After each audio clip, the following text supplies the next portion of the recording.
we just got the multiplayer gameplay reveal of Halo Infinite, and I'm not gonna lie, I'm pretty impressed. I made a video last year talking about the initial gameplay reveal of Halo Infinite, and I was very disappointed. I mean, the video was titled Halo Infinite Broke Me, so you can probably tell my opinions at the time. And honestly, with the delay of Halo Infinite and the more information that's been coming out and the more effort that 343 has been putting into this project, I'm getting more and more excited for this game. It's like they're trying their hardest to listen to an ever-changing community of fans that aren't quite sure what they want in terms of Halo. And I've got to say, from what I've seen, I'm actually excited for Halo again, which is such a strange feeling because I've had a very strange relationship with this franchise since the early days in Halo 3, back when it was one of my favorite franchises ever. If you haven't already, go and check out my video, Goodbye Halo 3, in which I say goodbye to Halo 3 considering its servers are getting shut down this year. Obviously, Bungie left after Halo Reach, and it's been a rocky sort of relationship ever since Halo 4 and 5, and I just haven't had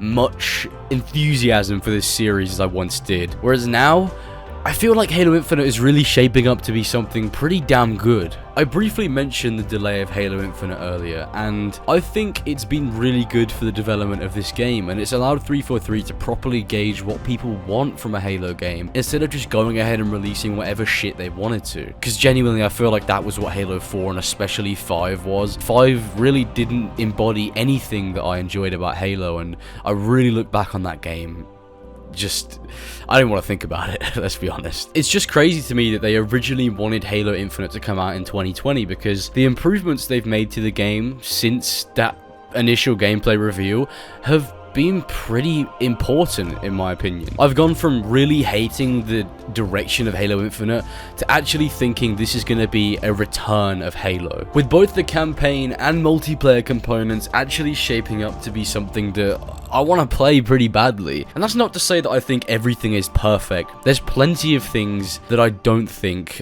are going to be that great, but not everything is going to be perfect, and not everything is geared completely around my vision of Halo. This is a game for the community, and I just hope this game brings the Halo community back. So today I'm going to be talking about my current thoughts and opinions on the state of the campaign and multiplayer components of Halo Infinite, because recently we got a new clip of the campaign and we got that multiplayer reveal. I'm very excited for this game actually, now that I'm talking about it, and I can't wait to get my thoughts out into video format. So without further ado, let's talk about the return of Halo.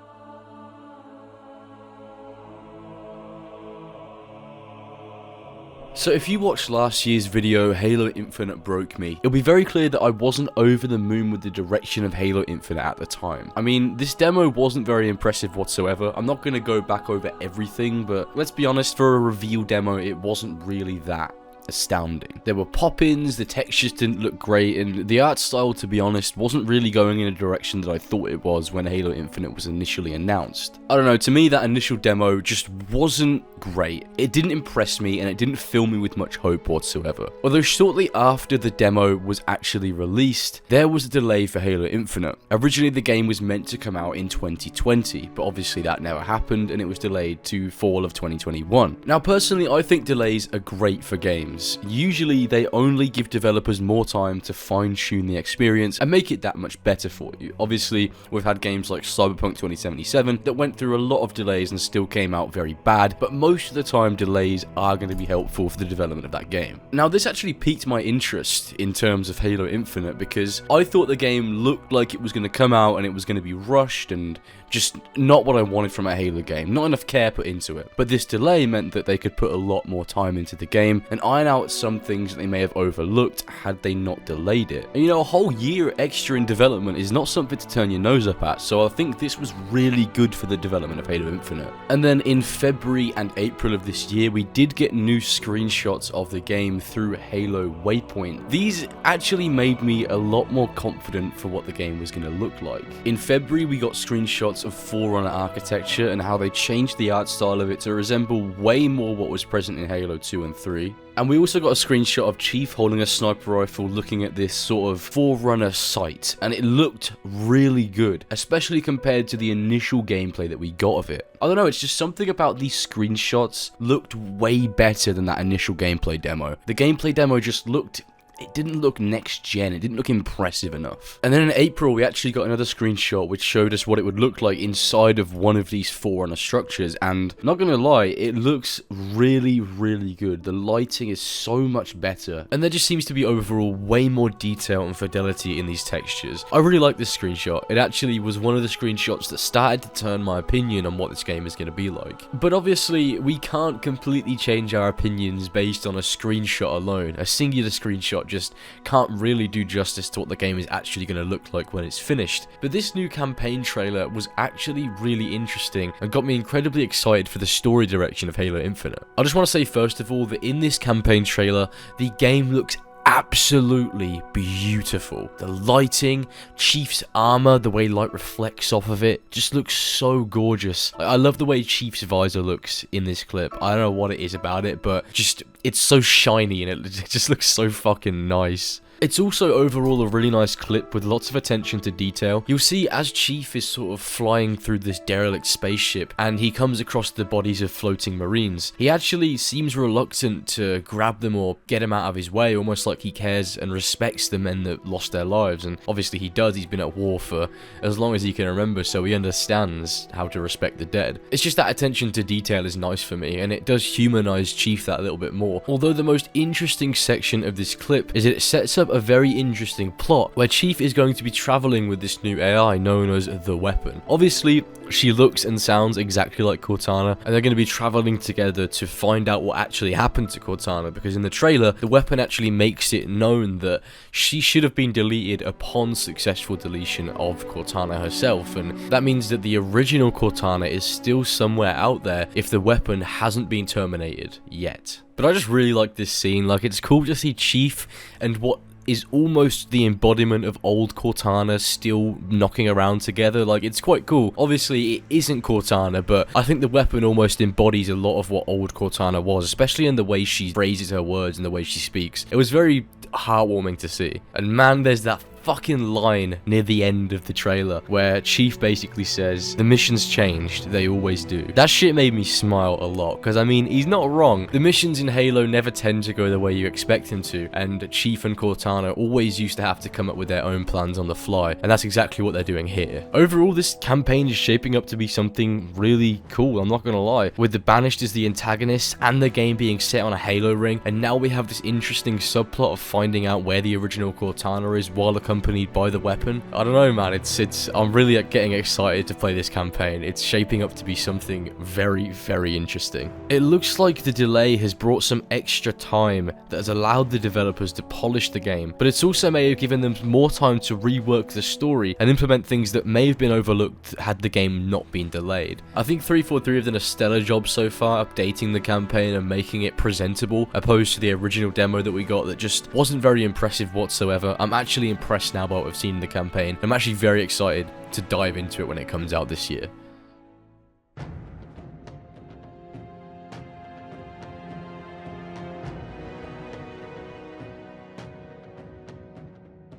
I want to start off by saying that this multiplayer reveal is the closest to true Halo multiplayer that we've had in years. It focuses way more on the sandbox, there's no loadouts in multiplayer, and that really brings back that arena shooter style. Halo's meant to be everyone starts with equal weapons and then you gain power as the match begins. Not you start with a loadout which has a bolt shot on it which can fuck people immediately. That's just not how it should work. The bolt shot was pretty much just a mini shotgun, and Halo 4 and 5 gave you the option to spawn with it in your loadout, which is just ridiculous. So yeah, more focus on the sandbox. It seems like Halo Infinite's multiplayer draws massive inspiration from the older Halo games, such as Halo 2 and 3, but most of all, it seems like they're taking a lot of pages out of Reach's book, which I'm not going to complain about that. Halo Reach was fantastic. I'm really happy that the new focus of the multiplayer is now scavenging weapons and equipment, and actually one of my favourite changes they've made is that when you pick up a power-up, it doesn't immediately activate on your character. You can pick up an active camo or an overshield,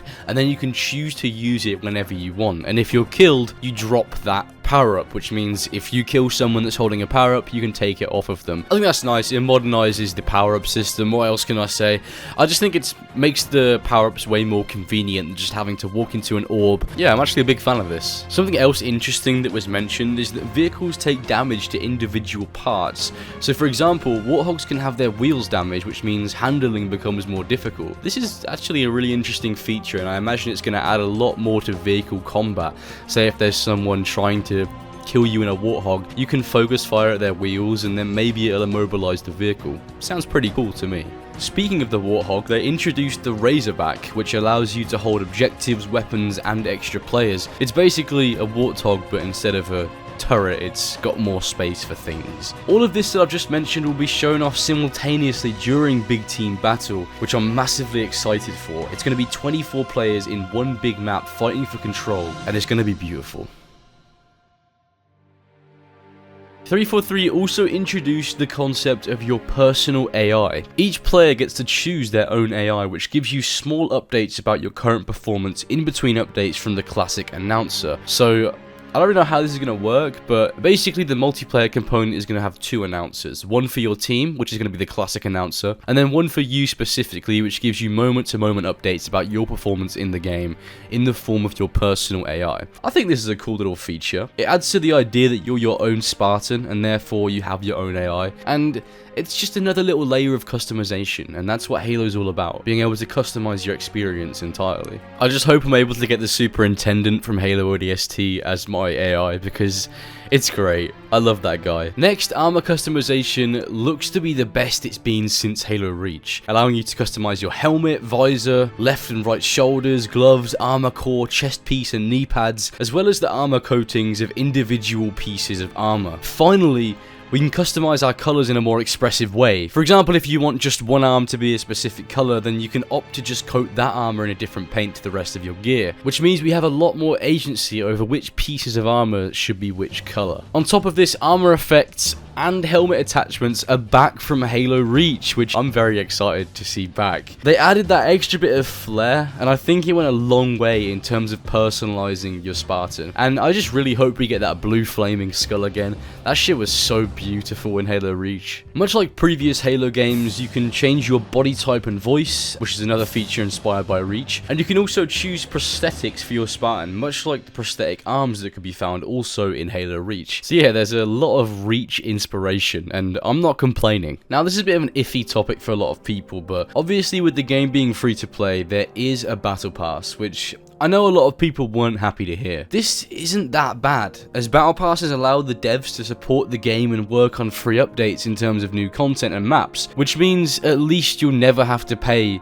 for DLC if you don't want to. Obviously, I'd be much happier if all of the game's progression required no further purchases, but a battle pass system is probably the easiest option for them, and as I said, the multiplayer is free to play, so they've got to make their money somehow. Each season will have a new theme and new rewards to collect. For example, the samurai armor we see in this trailer is a Season 1 event armor core, so it gives an indication of what the theming of the first season might be. Obviously, I'm not going to completely say the battle pass system is amazing right off the bat. I'd rather wait to see how 343 support these seasons, and I want to see how this battle pass system is implemented before I make a final judgment on it, because you never know. It could be handled terribly, it could be handled really well. We'll just have to wait and see. Lastly, 343 make it very apparent that the community is going to be driving this game. They've been listening to the feedback over the years and will continue to get involved with the community moving forward. This is beautiful, and I just hope they can cultivate a community the same way Bungie did back in the day, because God knows Halo needs it right now.